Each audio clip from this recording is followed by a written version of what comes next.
Inflection and projection and everything else in between to help you get a better broadcast, podcast and video voice. Hello, I'm Peter Stewart. So, initially speaking, beware of initials of organisations and groups and bodies that are said as individual letters, like the RMT Union or the BBC, and initials which are said as words, and acronyms, in other words, so NICE or NATO or AIDS, and abbreviations which make no obvious logical sense. Now, we talked about acronyms and abbreviations and initializations a few weeks ago, but we didn't talk about this, I noticed, so I've popped it in today.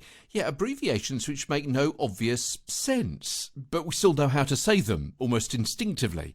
Now, this is an odd one. For example, if you wrote down MISSUS in a script, it may actually throw someone, because even though that's the actual word, as opposed to the abbreviation, which is MRS, we're more used to seeing and saying MRS, Mrs., rather than the word Mrs., if you see what I mean.